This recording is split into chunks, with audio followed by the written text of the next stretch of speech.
আসসালামু আলাইকুম। তো আমি গোল্ড এবং ডিএসএক্সওয়াই দুইটা নিয়ে অ্যানালাইসিস করব। মার্কেটের মুভমেন্ট কি হতে পারে আজকে, মার্কেট কোথায় বেস্ট সেল পজিশন হতে পারে বা মার্কেটের মুভমেন্ট কি হতে পারে সেটা নিয়ে আলোচনা করব। তার আগে আমি বলে নিই, আমার ইউটিউব চ্যানেলে আপনারা সাবস্ক্রাইব করে নেবেন। এখানে রেগুলার ভিডিও আপলোড করা হয়, প্রতিদিন 12টা 12:30টার মধ্যে আপনারা আপডেট পেয়ে যাবেন।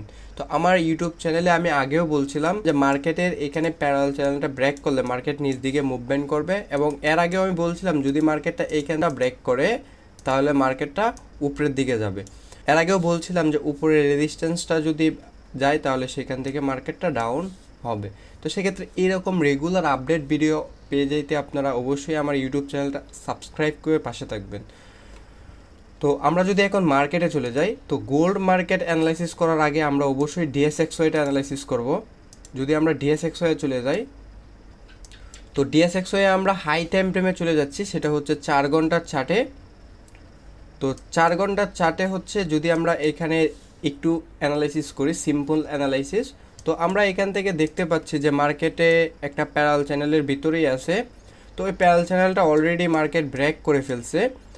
আমি গত ভিডিওর মধ্যেও বলছি যে ডিএসএক্সওয়াই ডাউন হওয়ার কোনো সম্ভাবনা নেই, কারণ হচ্ছে ডিএসএক্সওয়াই এখান থেকে একটা সাপোর্ট নিয়ে দেন মার্কেটটা এখনও উপরে যাচ্ছে, সেটা আমি আগের ভিডিওতেও বলছি। তো সেক্ষেত্রে হচ্ছে যদি আমরা এখান থেকে এখন রেজিস্ট্যান্সটা আর্ট করি, এই রেজিস্ট্যান্সটা ক্রস করার সম্ভাবনা অনেকটা বেশি। তো ডিএসএক্সওয়াই কিন্তু ডাউন হবে না, যদিও ডিএসএক্সটা ডাউন হয় তাহলে এখান থেকে হালকা একটু রিসেট দিয়ে আবার উপরের দিকে মুভমেন্ট করবে। তো আমরা এখন গোল্ডটা নিয়ে অ্যানালাইসিস করব। তো তার আগে এখানে আমরা দেখে নেই হচ্ছে একটু যদি আমরা এসএমসি প্রয়োগ করি মার্কেটে, তো মার্কেটের মুভমেন্টটা বোঝার জন্য, তাহলে আমরা এখান থেকে দেখতে পাচ্ছি যে আমাদের এখান থেকে চেঞ্জ অফ ক্যারেক্টার মার্কেটের করে ফেলছে।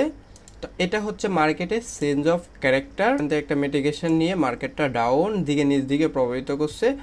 এখন কথা হচ্ছে মার্কেটের হচ্ছে এখান থেকে যদি আমরা দেখি তাহলে ব্রেকআউট হয়ে গেছে। তো এখান থেকে বস এই পজিশনটায় মার্কেট যদি রিসেট দিয়ে উপরের দিকে যায় তাহলে এই পজিশনটা হবে বেস্ট সেলের মধ্যে একটা পজিশন। তো আমি যদি আরেকটু বিশ্লেষণ করি, এখন যদি আমি একটু জাস্ট প্রাইস অ্যাকশনটা একটু দেখাই, তাহলে আমরা এখান থেকে যদি একটু বিশ্লেষণ করে, মার্কেটের একটা প্যারালাল চ্যানেলে ছিল মার্কেটে এতদিন।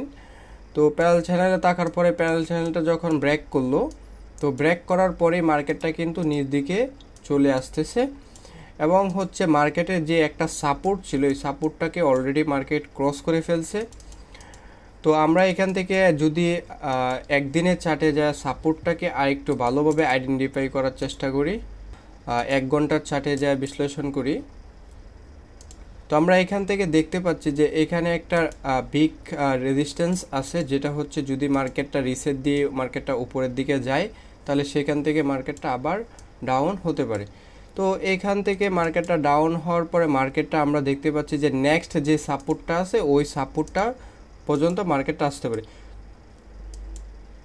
তো এখান থেকে যদি আমরা আরেকটু বিশ্লেষণ করি, মার্কেটটা যদি এখান থেকে পিভুটা মার্ক করি, তো আমরা এখান থেকে পিভুটা মার্ক করার পরে আমরা এখান থেকে 50 লেভেলটা এখানে পাচ্ছি, যেটা হচ্ছে সেলের দিকে বেস্ট সেলের দিকে হচ্ছে অপরচুনিটি, এখান থেকে মার্কেটটা বেস্ট সেল দিতে পারে এই রেজিস্ট্যান্সটার মাথায়। তো আমরা এখানে ওয়েট করতে হবে। আর যদি মার্কেটের আমরা দেখি যে এই সাপোর্টটা মার্কেটে ব্রেক করে ফেলছে, এই সাপোর্টটা ব্রেক করে ফেলছে, তাহলে আমরা বলতে পারি নেক্সট সাপোর্টে আমাদের চলে আসতেছে। তো এই হচ্ছে গোল্ডের অ্যানালাইসিস।